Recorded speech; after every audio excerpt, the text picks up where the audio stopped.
Welcome to the Amnayalife podcast.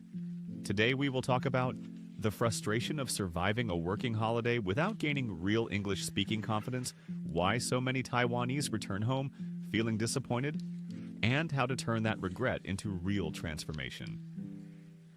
I'm your host, Jack Smith, and I'm here with Tsai Xiaolan, who has an incredible story to share about her English learning journey.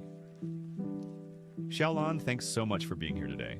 Thank you for having me, Jack. This topic is really close to my heart. When I came back from Australia after working holiday, everyone expected my English to be amazing. But inside, I felt almost like a fraud. I still struggled with speaking, and my confidence had actually gotten worse. That's so common, and honestly, people rarely talk about it. On the surface, going abroad is supposed to fix your English once and for all. But the reality is you can spend months or even years overseas and come home still feeling stuck.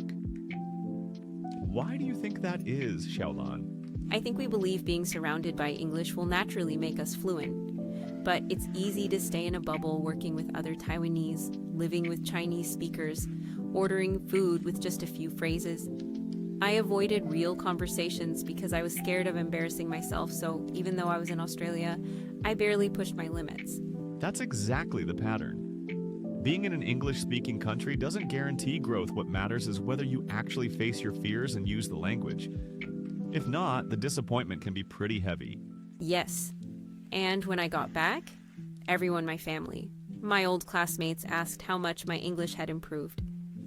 I felt ashamed to admit that I still froze in group conversations, and I couldn't express half the things I wanted to say. Before we dive deeper into A Xiaolan's story, I want to let you know if you're struggling with the same challenges we're talking about today, there's a free class I've created that breaks down the real reasons blocking your English fluency. You can find the link in the episode description. It's going to show you exactly how to remove these blocks. Okay, Xiaolan, let's get into your story. Sounds good, Jack. I went to Brisbane for a one-year working holiday. Before leaving Taiwan, I imagined myself making lots of foreign friends, chatting easily at work, and coming home with confidence. The reality was pretty different. My first job was in a Taiwanese restaurant.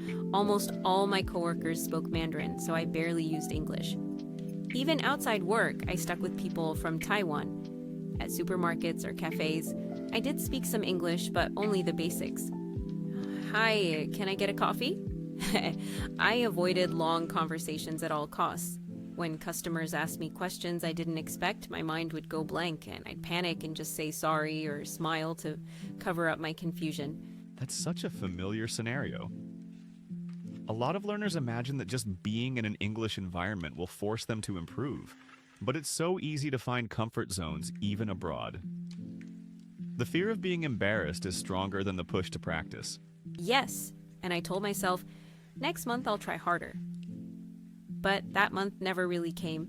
At the time, I was ashamed to reach out to local colleagues or join after-work events, and I ended up spending almost all my free time with other Taiwanese. Looking back, I had so many chances to practice, but kept choosing the safer, easier option. What's interesting about that is, avoidance actually teaches your brain that English is something to fear. Each time you avoid, the fear grows a bit stronger, which makes it even harder to break out of that loop. Exactly. The more I avoided, the scarier it felt to try. When I had to do something alone, like go to the bank or deal with a landlord, it felt like climbing a mountain. I'd write scripts, rehearse sentences, then panic if the conversation didn't go exactly as planned. That cycle of prepping, rehearsing, then freezing when it goes off script is something I see all the time. It's not about ability at that point, it's about perfectionism and the fear of losing control. Yes, and internally, my self-talk was so negative. Why can't you do it? You've been here for months. You're wasting this chance. It just made me more withdrawn. I think what's really happening is expectations clash with reality, and people start to feel like failures for not matching up to the image they or others had. That shame can be harder to overcome than any grammar mistake. That's what happened to me. When I got back to Taiwan, people kept saying, "Your English must be great now." I smiled and nodded, but inside I felt like I'd let myself and everyone else down. Was there a turning point for you, a moment when you realized you couldn't keep living with that regret or hiding from English? It was actually at a job interview in Taipei. The interviewer switched to English and asked me to introduce myself and talk about my time in Australia. My hands started sweating, and I stumbled through the answer. I left feeling so defeated and embarrassed. That's when I realized, if I didn't face this fear head-on, my entire experience abroad would be wasted. The pain of staying stuck finally became bigger than the fear of failing. That moment of discomfort can become a catalyst. It forces you to do what you'd been avoiding for so long. Yes. I decided to actually use English every single day, no matter how uncomfortable. I started by talking with tourists at the MRT station, volunteering at language exchanges, and making voice messages instead of just texting in English. At first, it was so awkward, but every time I did it, the fear got a little smaller. I realized the world didn't end when I made a mistake. That's so key. When you shift from waiting for the perfect moment to actually practicing in real life, you gain true confidence, not just vocabulary. Absolutely. The progress was slow, but it felt real for the first time. For listeners who feel like they wasted their time abroad or still freeze up when speaking, can you share 3 practical steps that helped you transform disappointment into growth?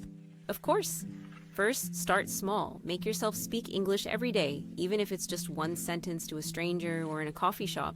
That's great because small wins build your courage muscle, and you can do it immediately without huge pressure.